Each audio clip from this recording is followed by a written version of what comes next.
মালয়েশিয়াতে এই প্রথম ঝালমুড়ি খাইলাম বাংলা ক্যান্টিনে। ঝালমুড়ি অবশ্যই অনেক স্বাদ হয়েছে, মজা হয়েছে। ঝালমুড়ির ভিতরে দিয়েছে হচ্ছে তেঁতুলি চাটনি, ছোলা, পেঁয়াজু,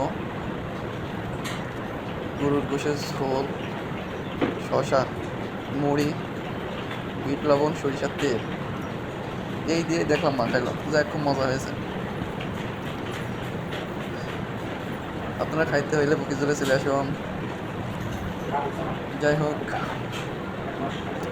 বাংলাদেশের মুড়িতে কোনো অংশেই কম নয়, অনেক স্বাদ আছে। আমার এই পেজটি খোলা 2022 সালে, কেন জানি না এত ভিডিও ছাড়লাম তবুও ভিউ আসে না, কি করতে বুঝে যাচ্ছে না। অবশ্যই কেউ জেনে থাকলে অবশ্যই কমেন্ট করে জানাবেন। কোনো সেটিংয়ের কোনো কিছু করতে গেলে সেটা অবশ্যই কমেন্ট করে জানাবেন যে ভাই সেটিংয়ে গিয়ে অমুক জায়গায় এটা করতে হবে, করলে ভিউ বাড়বে কিংবা ফলোয়ার বেশি বাড়বে, অবশ্যই কমেন্টে জানাবেন। আমার ভিডিও ছাড়া হয়েছে প্রায় 140 প্লাস, কেন জানি না ভিউ আসে না। ভিউ আসে কয়টা, 30টা, 40, 35টা, এর ভিতরে ভিউ থাকে, ফলো আসে না। অবশ্যই বেশি বেশি লাইক করবেন, বেশি বেশি শেয়ার করে দেবেন ভিডিওটি। আপনার একটি লাইকে কিংবা একটি শেয়ারে আপনি যে ভিডিও দেখার মাধ্যমে নতুন ভিডিও তৈরি করতে নিজের ভিতরে উৎসাহিত হয়। ভিডিওটি কেমন হয়েছে অবশ্যই কমেন্ট করে জানাবেন।